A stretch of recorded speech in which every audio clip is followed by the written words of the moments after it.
السلام علیکم ورحمۃ اللہ وبرکاتہ۔ آج ہی اہل سنت المرکز الاسلامی چینل کو سبسکرائب کریں اور ہماری حوصلہ افزائی کے لیے سبسکرائب کریں، شیئر کریں اور کمنٹ کریں۔ السلام علیکم ورحمۃ اللہ وبرکاتہ۔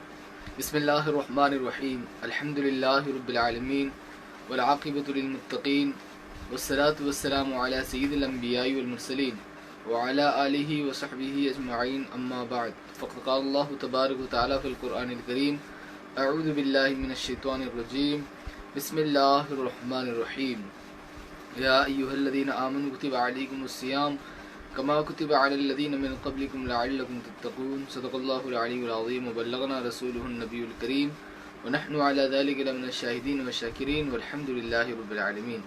قال اللہ تبارک وتعالی فی شأن حبیبہ الکریم، ان اللہ وملائکتہ یصلون علی النبی یا ایہا الذین آمنوا صلوا علیہ وسلموا تسلیما، اللہم صل علی سیدنا وشفیعنا ونبینا وحبیبنا مولانا مولانا محمد صلی اللہ علیہ وسلم، صلی اللہ علیہ الصلوۃ والسلام علیک یا رسول اللہ صلی اللہ تعالیٰ علیہ وسلم۔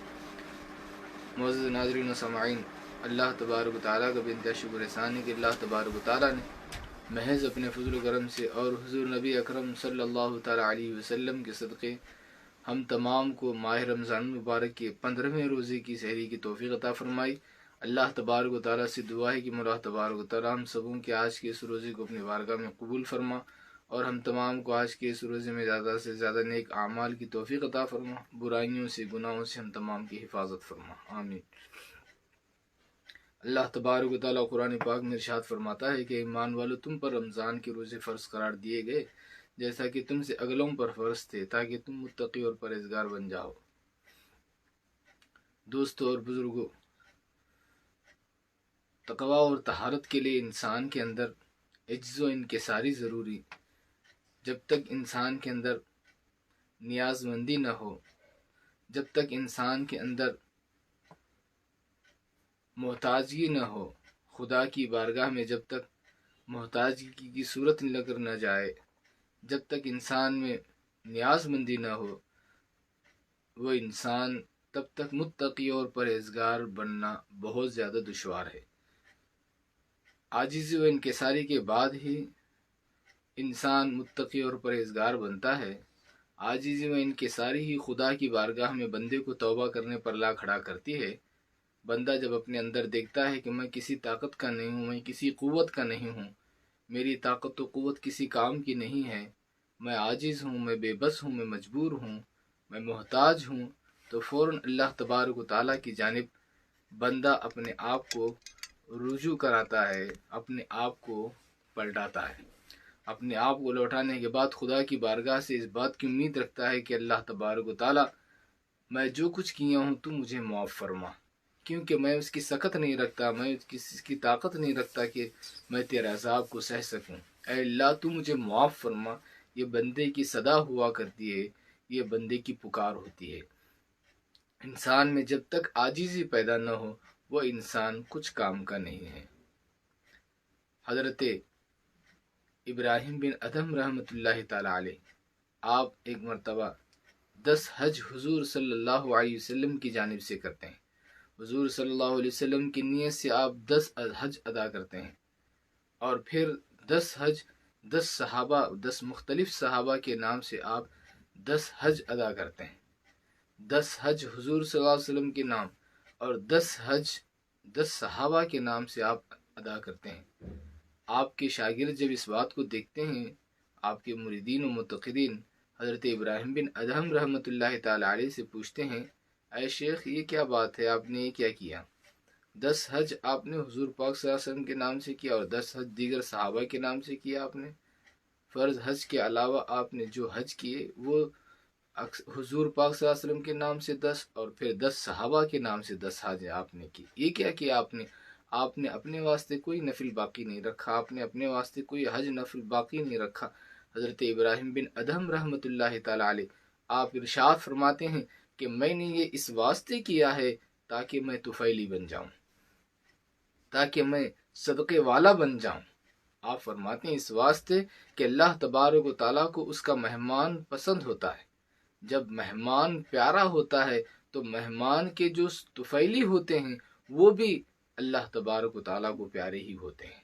مہمان جب پیارا ہوتا ہے میزبان کو، تو مہمان کے جو کچھ طفیلی ہوں وہ بھی میزبان کو پیارے ہی ہوا کرتے ہیں۔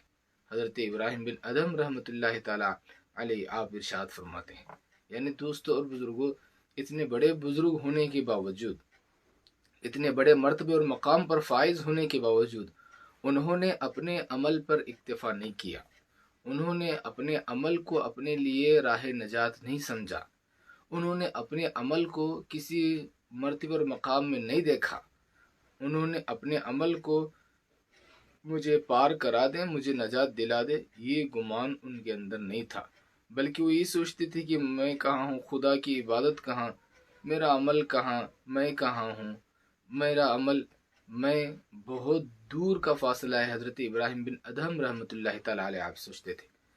آپ سوچئے تو صحیح کہ آج ہمارا حال کیا ہے۔ ہم فرائض ادا کرنے کے بعد ہم اپنے عمل کو کافی سمجھتے ہیں، جبکہ ہمارا عمل خدا کی بارگاہ میں قبول ہے یا نامنظور ہے یہ اللہ ہی بہتر جانے۔ لیکن عمل کرتے رہنے کا حکم ضرور ہے، لیکن کبھی اپنے عمل پر بھروسہ کر کے بیٹھنے کا حکم نہیں ہے۔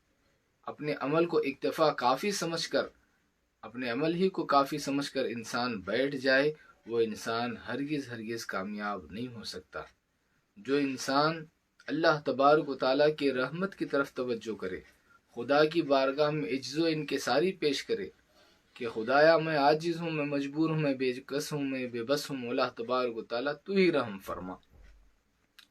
اور بڑے بڑے بزرگان دین طفیلی بن کر زندگی گزارنے میں، جس گزارنے کو پسند کیے ہیں، اس میں جو مزہ ہے دوستوں اور بزرگوں، وہ دوسری چیز میں نہیں ہے۔ اس لیے صوفیہ فرماتے ہیں کہ انسان دوسروں کی نگاہوں سے اپنے آپ کو گرا دینا، مخلوق کی نگاہوں سے اپنے آپ کو گرا دینا، یہ بہت آسان ہے، بنسبت اس کے کہ خود کی نگاہ سے خود کو گرا دے۔ خود کی نگاہ سے خود کو گرانا یہ بہت دشوار ہے، دوسروں کی نگاہوں سے اپنے آپ کو گرا دینا یہ بہت آسان ہے۔ آپ کچھ بھی ایسی باتیں کہیے کہ میرے اندر کہاں ہے، میں نے کچھ نہیں ہوں، آپ دل ہی سے کہتے رہیے، لوگوں کی نگاہوں میں آپ گر تو جائیں گے۔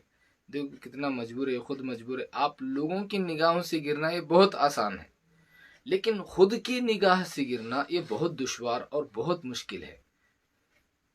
دوستوں اور بزرگوں، اس لیے بزرگان دین کی دعائیں ہوا کرتی تھیں، وہ اکثر کہا کرتے کہ اللہم اجعلنی عزیزا فی اعین الناس، کہ الہی لوگوں کی نگاہوں میں مجھے باعزت کر دے، لوگوں کی نگاہوں میں مجھے باعزت کر، وذلیلا فی عینی، اور اپنی نگاہوں میں مجھے ذلیل و رسوا کر دے۔ خود کی نگاہوں میں بے حیثیت کر دے، لوگوں کی نگاہوں میں حیثیت والا بنا، الہی خود کی نگاہوں میں بے حیثیت کر دے۔ لوگ آپ کو جو کچھ کہہ کر آگے بڑھائیں، لیکن کبھی آپ اپنے آپ کو کسی چیز کے لائق نہ سمجھیں، کبھی آپ اپنے آپ کو کسی چیز کے لائق نہ سمجھیں، آپ کے اندر، خود کے اندر یہ چیز ہو کہ میں لائق نہیں ہوں۔ حضرت بایزید بستامی رحمۃ اللہ تعالیٰ علیہ سے سوال کرتے ہیں کہ انسان نیاز مندی میں کامل کب ہوتا ہے؟ انسان نیاز مندی میں، یعنی خدا کی بارگاہ میں محتاجگی جو ہوتی ہے، اس میں بندہ خدا کی بارگاہ میں رجوع ہونے والوں میں کامل کب ہوتا ہے؟ نیاز مندی میں بندہ کامل کب ہوتا ہے؟ حضرت بایزید بستامی رحمۃ اللہ تعالیٰ علیہ آپ ارشاد فرماتے ہیں کہ جب وہ خود کو اپنی نگاہوں میں کچھ نہیں سمجھتا، اپنی نگاہوں میں اپنی کچھ حیثیت نہیں رکھتا، اس وقت بندہ نیاز مندی میں کامل ہوتا ہے۔ اور پھر فرماتے ہیں خود کو خود کی نگاہوں میں بے حیثیت رکھے، اور جہاں بھر میں اپنے سے برا کسی کو نہ جانے، ساری دنیا میں اپنے سے برا کسی کو نہ جانے۔ یہ خیال و تصور کے ساتھ انسان اگر زندگی گزارتا ہے تو وہ انسان نیاز مندی میں کامل ہوا کرتا ہے۔ دوستو اور بزرگوں، روایت میں آتا ہے کہ جب اللہ تبارک و تعالیٰ نے پہاڑوں سے ارشاد فرمایا کہ اے پہاڑوں، میں تم میں سے ایک پہاڑ پر میں اپنے ایک پیغمبر سے بات چیت کرنے والا ہوں، کلام کرنے والا ہوں۔ فرماتے ہیں کہ سارے کے سارے پہاڑ اس وقت سر اٹھا کر دیکھتے ہیں کہ یہ دولت شاید مجھے نصیب ہو، یہ دولت شاید مجھے نصیب ہو۔ ہر ایک اس خواہش کے ساتھ اپنے سروں کو بلند کر کے دیکھتے ہیں کہ یہ دولت مجھے نصیب ہو، یہ دولت مجھے نصیب ہو۔ لیکن دوستو اور بزرگوں، طور کا ایک پہاڑ تھا، طور کا ایک پہاڑ، وہ عاجزی کے ساتھ اپنے سر کو جھکائے ہوئے تھا کہ میں کہاں اور خدا کا کلام کہاں۔ دوستو اور بزرگو، اللہ تبارک و تعالیٰ کو اس کی عاجزی و انکساری پسند آئی۔ اللہ تبارک و تعالیٰ نے حضرت موسیٰ علیہ السلام سے اسی طور پہاڑ پر کلام فرمایا۔ اللہ تبارک و تعالیٰ ہم تمام کو عاجزی و انکساری کے ساتھ زندگی گزارنے کی توفیق عطا فرما۔ سبحان ربک رب العزت عما یصفون وسلام علی المرسلین والحمد للہ رب العالمین۔